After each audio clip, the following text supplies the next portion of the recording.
Why, hello. I am Tierra Reed, the owner of Inspire, Engage, and Educate. I am super excited today to not only be here because on Wednesday we wear pink, but also I have an amazing guest, Kenecia. You may know her face. She was with us last year. She is not only a survivor, she's a thriver.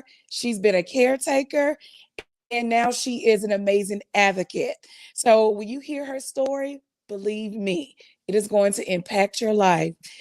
Tonight, I just want to let you guys know, forgive me for the earpiece, forgive me for the background. We are on location in New Mexico.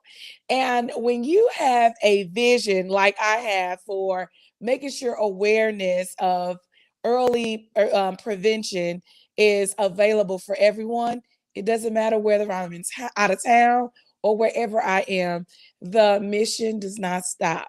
So I have committed myself to every Wednesday, no matter where I am, to share with you guys stories of people who have been impacted by not only breast cancer, but the amazing power of early intervention, or the early prevention as an intervention. So without further ado, I do want to introduce you to someone who is so near and dear to my heart. She is my bonus sister. You saw her sister last week on our show, and I stole her from Shanetta, right? Boo, and I call her Boo. Her name is Kenecia. Kenecia, who I love so much, has been there for me through thick and thin. And she was the first person, other than my orthodontist and my family, to know what I was actually, what I was going to have to fight. So, Kenecia, thank you so much for being here to not only share your story, but to change the life of someone who is suffering in silence right now. So I'll go ahead and let you speak. Awesome. Thank you. Thank you. Thank you. So, as you said, I have been through it all and more than I care to count. I've been a caregiver, and that was to my mother. I had a very close cousin and even my grandmother, who all were diagnosed with breast cancer. So, because of my mother and the family history, I had to start doing my screenings a little bit earlier. So, I started around the age of 35. And because of me going in and doing my early screenings, I did have a small lump, but I didn't feel it. So, it wasn't something that I felt. It was just me going in for my routine mammogram. This was my maybe third or fourth mammogram at this time. So I went in and they saw something. And of course, when you hear those words, you're kind of like thinking the worst. And I had already been through it, so I'm like, okay, this is not great, but let's find out what's going on. So after all the workup, I found out that I had what they call ductal carcinoma. So it was small, so about the size of a dime. So we caught it early. And because of that, I had the option to do radiation and just do a lumpectomy, or mastectomy. For me, my mind went to I'm doing a double mastectomy. I wanted to minimize my risk as much as possible for any recurrence, any spreading. I just didn't want to have any thoughts of it. So I just went through too much with my family and with my mother and seeing what her she had to go through, and I just didn't want to take that chance. So I opted for a double mastectomy, and because of that, and because I caught it early, I was fortunate where I did not have to go through chemo or radiation. So once they removed the breast tissue, they confirmed that they were able to get all of the cancer. So that was 3 years ago. So it's been a little over 3 years now that I've been surviving and thriving.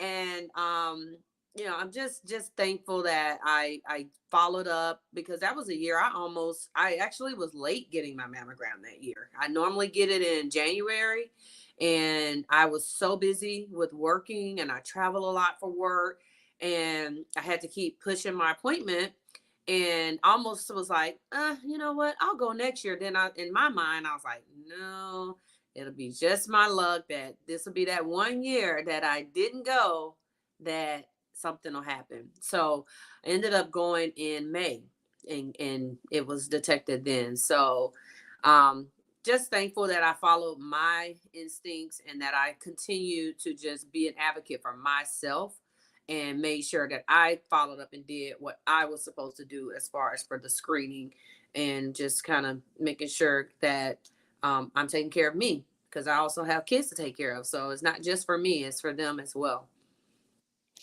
So you said a lot, right? And then me just thinking about where your mindset had to be when not only you found the lump, but the idea that you even have to go and get checked.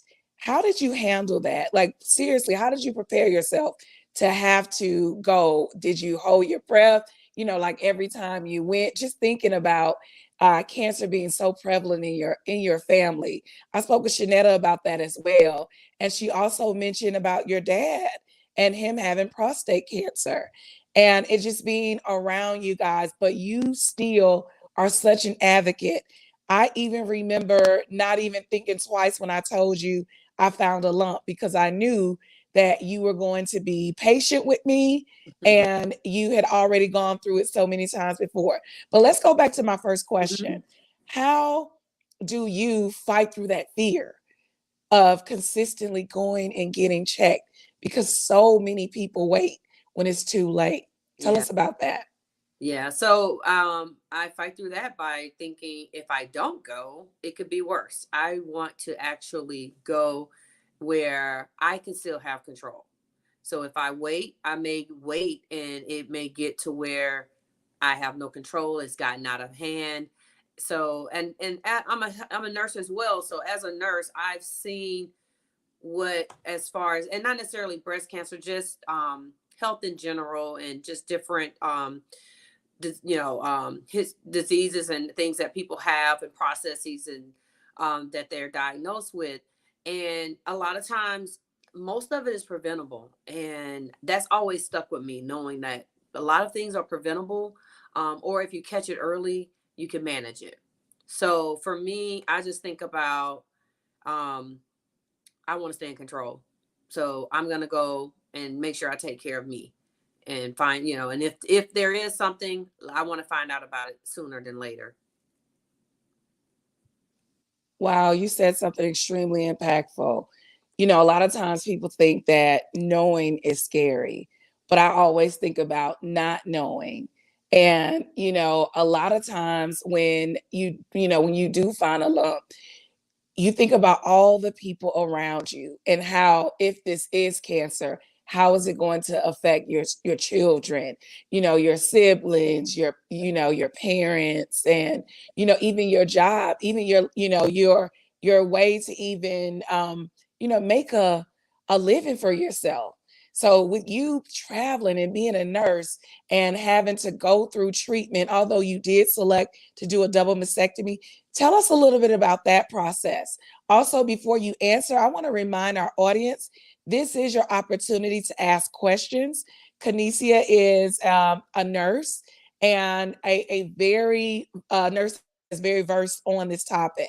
So Mhm. please ask. Even if you watch the replay, ask. She will see your comments. But going back to that, tell us a little bit about how did you deal? How did you deal with all of the stress or pressure or even making the right selection of what is the right treatment plan for you? That was hard.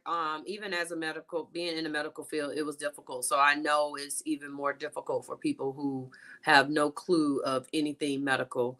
It was me. I'm a researcher. I'm a reader. So I'm putting my hands on everything I can get my hands on to learn and educate myself as much as possible, because I want to make the best decision that I can. So I mean, yes, I was afraid of making the wrong decision, but you don't know what's going to happen. It's that unknown. So I wasn't sure if the decision that I did make was the right one, but I had to come to um, make a decision that I felt very comfortable with. So um, I had to do, I spoke with a lot of strangers, anyone who had been through it.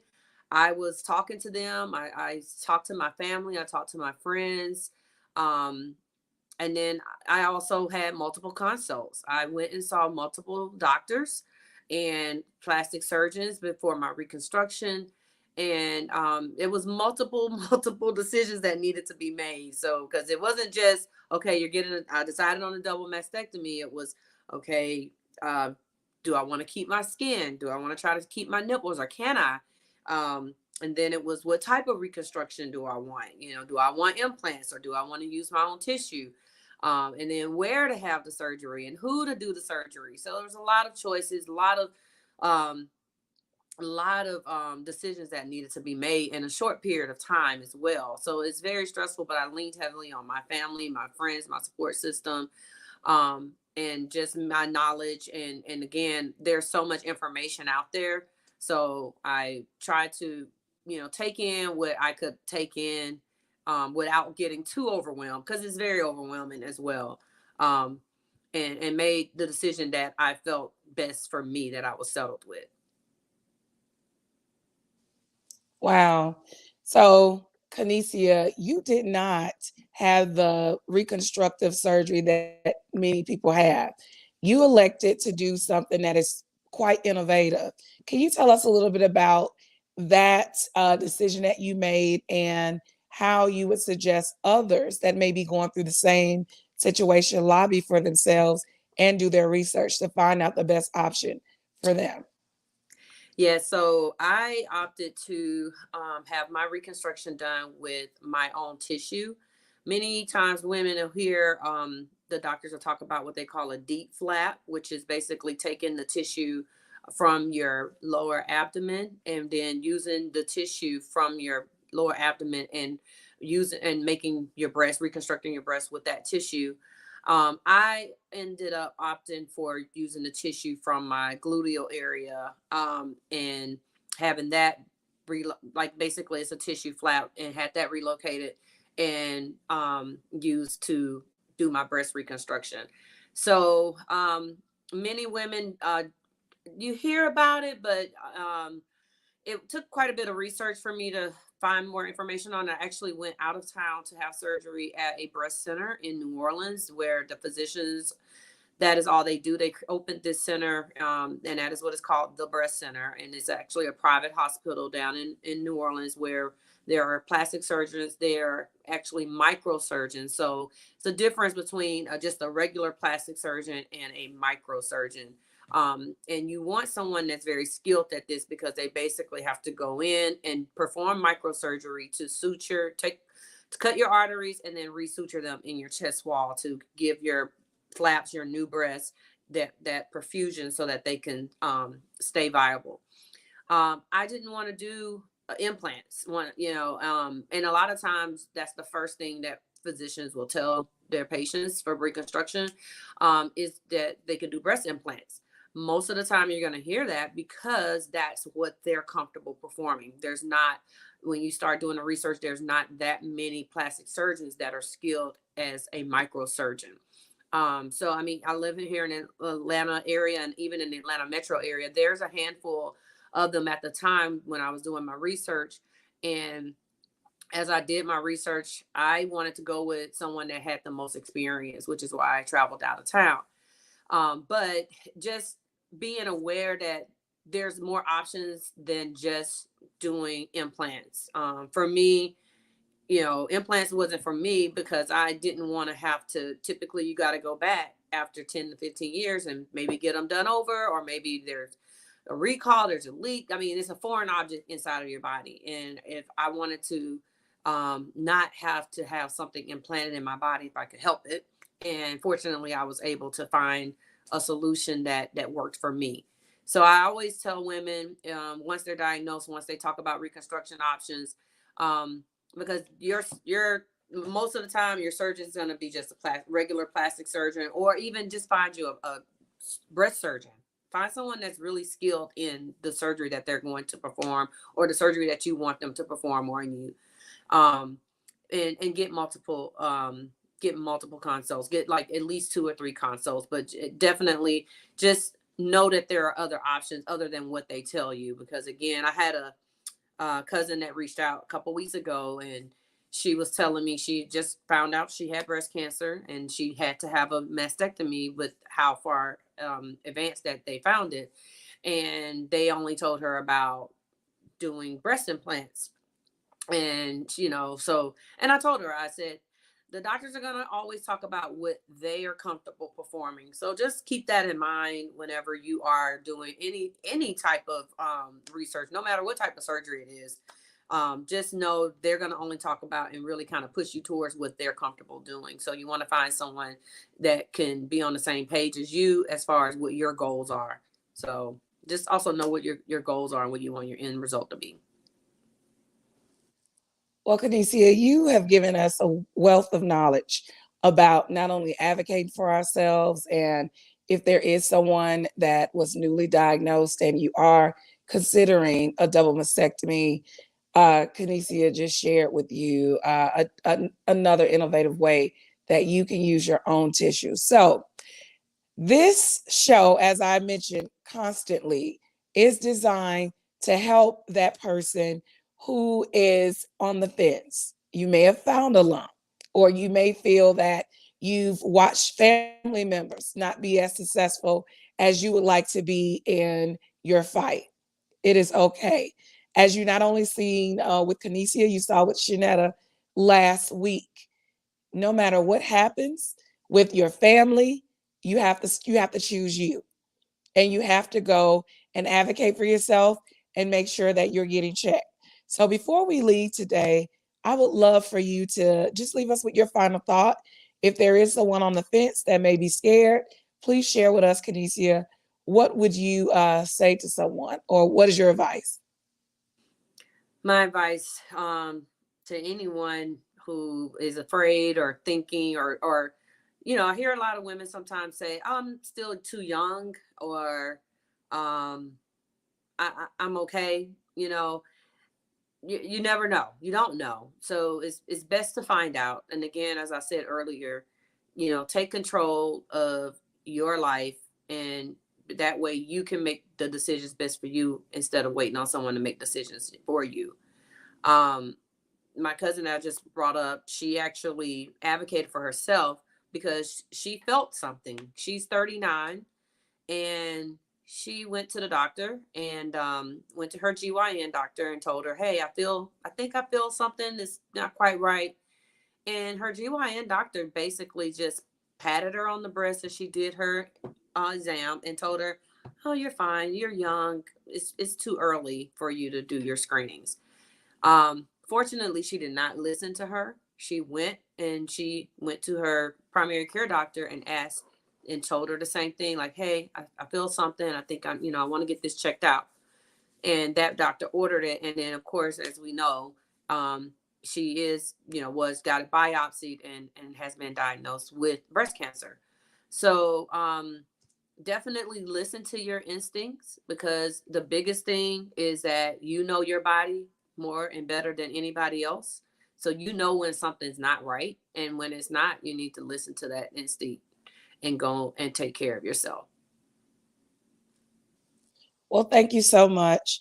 And I repeat exactly, I was 35 years old, not old enough to get a breast exam, well, a mammogram. And I had previously went to the doctor. They did the topical surface, filling, and they didn't find it, but I did. So I agree. You have to advocate for yourself.